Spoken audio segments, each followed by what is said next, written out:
আগামী দিনে আমি আপনাদের জানিয়ে রাখি, যাদের ঘরদোর তলিয়ে গেল, যাদের জমি জায়গা তলিয়ে গেল, তাদেরকে নিয়ে আমি কলকাতায় হাইকোর্টের দ্বারস্থ হব।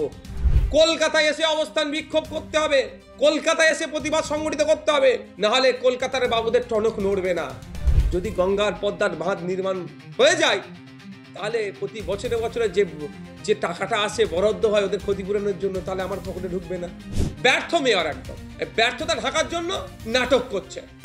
আমরা দেখেছি যে কলকাতায় যে ভয়াবহ বন্যা হয়েছিল, সেই বন্যায় 24 ঘন্টার মধ্যে সেই বন্যার পরিস্থিতি অনেকটাই চেঞ্জ করেছে সরকার, কিন্তু তারপরেও কয়েকজনের মৃত্যু ঘটেছে।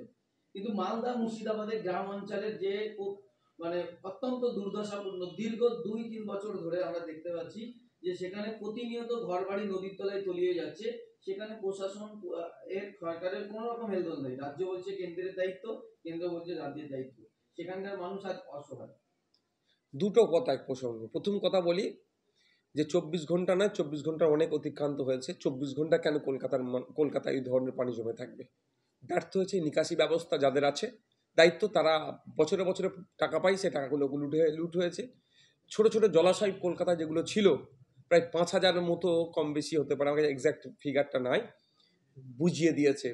এখানে সব বিল্ডিং হচ্ছে, প্রমোটিং হচ্ছে।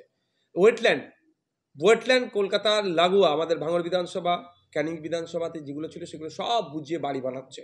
ওয়েটল্যান্ডের একটা অন্যতম গুরুত্ব হচ্ছে পানিকে সহজে তারা শোষণ করে নেয়, শুষে নেয়। তাহলে কলকাতার পানিটা ওখানে গিয়ে পড়বে, শুষে নেবে। কিন্তু এখন কলকাতার পানি গিয়ে পড়ার জায়গা নেই, তো কলকাতায় রয়ে যাচ্ছে বলে এই দুরবস্থা হচ্ছে। এর ফলে প্রায় 10 জন মতো মানুষ মারা যায়। আমি কলকাতা হাইকোর্টে একটি মামলা করেছি, একজন নাগরিক হিসাবে আমার প্রেয়া দিয়েছে, মামলা করেছি। এইটা একটা পার্ট, এটা সরকারের ব্যর্থতা।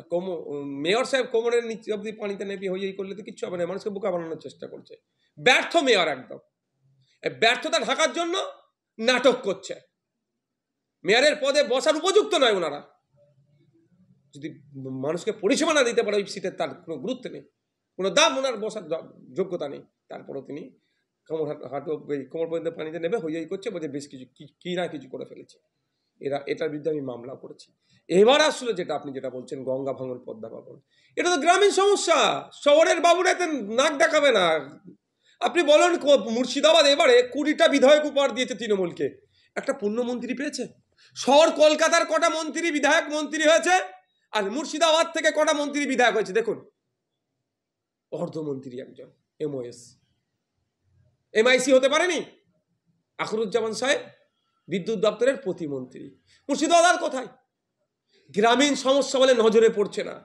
আমি গিয়েছিলাম কিছুদিন আগে কলকাতা গঙ্গা ভাঙনের ওখানে, আমি ওদেরকে বলে এসেছিলাম, আজকেও বলছি, আপনাদের জানাশোনা থাকলে তাদেরকে বলুন, আমাকে বলুক তারা। কলকাতায় এসে অবস্থান বিক্ষোভ করতে হবে, কলকাতায় এসে প্রতিবাদ সংগঠিত করতে হবে, না হলে কলকাতার বাবুদের টনক নড়বে না। বিঘে বিঘে জমি তলিয়ে যাচ্ছে, বাড়ি ঘরদোর তলিয়ে যাচ্ছে, চাষযোগ্য জমি তলিয়ে যাচ্ছে, মানুষ ধ্বংস হয়ে যাচ্ছে। কলকাতার বাবুরা শুধু দায় ঠেলাঠেলি করছে। দায় ঠেলাঠেলি বন্ধ করুন, মানুষকে বাঁচান। তবে আপনাদের একটা কথা বলে রাখি, যেভাবে জনস্বার্থ মামলা আমি কলকাতা হাইকোর্টে করেছি, কলকাতার এই 10 জন মারা গিয়েছে, ক্ষতিপূরণের তদন্ত হওয়ার জন্য আগামী দিনে আমি আপনাদের জানিয়ে রাখি, যাদের ঘরদোর তলিয়ে গেল, যাদের জমি জায়গা তলিয়ে গেল, আমি তাদের সাথে কথা বলছি, তাদেরকে নিয়ে আমি কলকাতায় হাইকোর্টের দ্বারস্থ হব, আইনি লড়াই করব। তবে আইনি লড়াই চলবে, কিন্তু যারা ক্ষতিগ্রস্ত হচ্ছেন, যাদের বাড়িঘর তলিয়ে গেল, যাদের জমি জায়গা তলিয়ে গেল, তাদের বলবো ওই তারানগরে প্রতিবাদ করলে কিন্তু শহরের বাবুদের কানে পৌঁছাবে না। আসুন পরিবার পরিজন, বাড়ির বাচ্চাটাকেও নিয়ে কলকাতায় আসতে হবে, কারণ ওই বাচ্চার থাকার ঘরটাও ধ্বংস হয়ে গেছে।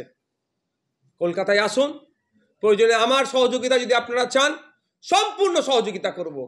পার্টির ঊর্ধ্বে গিয়ে আপনাদেরকে অবস্থান বিক্ষোভ করুন, প্রতিবাদ করুন, সরকারের কাছ থেকে জবাব নিন। নাহলে এই বিঘে বিঘে জমি চলে যাবে, কলকাতার শহরে বাবুরা যাবে, 2-4টে ছবি তুলবে, গঙ্গা বক্ষে পদ্মা বক্ষে, তারা ইলিশ উৎসব করবে, ফিস্ট করবে, চলে আসবে, বলবে দেখছি। আর রাজ্য বলবে কেন্দ্রের দোষ, কেন্দ্র বলবে রাজ্য দোষ। আমরা আছি কোথায়? রাজ্যে। আমাদের ইউনিয়ন অফ স্টেট, দেশের অন্তর্ভুক্ত একটা রাজ্যের মধ্যে। কিন্তু এখানে ল্যান্ড, যে জমির বিষয়টা কার? জমির বিষয়টা তো স্টেটের ইস্যু। যে জমি আমার ধ্বংস হয়ে যাচ্ছে, স্টেট এখানে মাথা মারছে না কেন? বোকা বানালে হবে? আবার অনেক জায়গায় বোঝানো হয় নাকি এই বাঁধকে নাকি করা যাবে না, এই ভাঙনকে নাকি রোধ করা যাবে না। কে বলেছে? আমরা অনেকে দীঘায় ঘুরতে যাই, আমাদের এখানে সব থেকে বড় বিচ দীঘা। দীঘাতে যেভাবে এসে সমুদ্রের ঢেউ এসে আছড়ে পড়ে ঘাটে পারে, তো ভেঙে ঢুকে যায় না। তো তো ওখানেও তো কংক্রিটের বাঁধের নির্মাণ আছে, সে নির্মাণ ভেদ করে কি ঢুকতে পারে?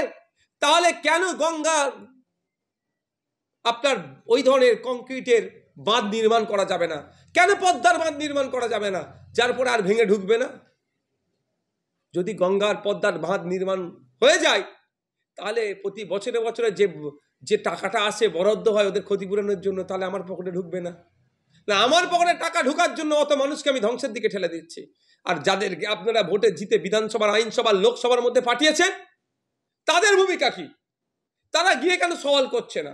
আমি ভাঙড়ের বিধায়ক, আমি বিধানসভায় গিয়ে সওয়াল করেছি, আওয়াজ তুলেছি যে লেদার কমপ্লেক্স থেকে যে পরিশুদ্ধ পানি ছাড়ার কথা তারা ছাড়ে না, ফলে ওই বিষযুক্ত পানি, আমি বলছি এটা, তারা খালে যায়, ওই পানি দিয়ে চাষবাস করলে কৃষকদের ক্ষতিগ্রস্ত হচ্ছে, ওখানকার এলাকা দূষিত হচ্ছে, এবং গরু ছাগল ওই পানি পান করলো তারা ক্ষতিগ্রস্ত হচ্ছে, অনেক মারা যাচ্ছে। এটা বন্ধ করতে হবে, এই আওয়াজ আমি তুলেছি। ভাঙড়ের মানুষ আমাকে ভোট দিয়ে পাঠিয়েছে, তাদের দুর্দশার কথা বলেছি, যেখানে লক গেট করার দরকার তার কথা বলেছি। কিন্তু ওই জায়গার তারানগর, শামশেরগঞ্জ, ফারাক্কা, ভূতনি, মালদার বছরে 3-4 বার বন্যা হয়ে যাচ্ছে, ভাবতে পারা যায়? কোন রাজ্যে আমরা বসবাস করছি? কোনো হেলদোল নেই। আজকে কলকাতায় যেটা হচ্ছে সেটাও খারাপ জিনিস, কলকাতায় হলো বলে সারা রাজ্যে ছুটি পড়ে দিয়ে দিল, আর ভূতনির মানুষজন তারা ওই জলমগ্ন অবস্থায় পরীক্ষা দিতে যাচ্ছে, তাদের নিয়ে কোনো চর্চা নেই। তাই শহরের বাবুদের কানে ঢুকাতে হবে, গ্রামের কষ্ট, গ্রামের আপনার মনাচার কাজ গ্রামে যেটা হচ্ছে শহরের বাবুদের কানে এসে পৌঁছাচ্ছে না। শহরের বাবুদের কানে ঢুকাতে গেলে শহরে আসতে হবে, শহরে এসে প্রতিবাদ সংগঠিত করতে হবে। আর যখন ভোটটা দেবে, সঠিক লোককে দিন, যে আমার অন্তত কথাটা আইনসভার মধ্যে গিয়ে বলুক যে আমি এই দুর্দশার মধ্যে আছি, অন্তত এ কথা বলুক। এই কথা বলার লোকটা তৈরি করতে হবে।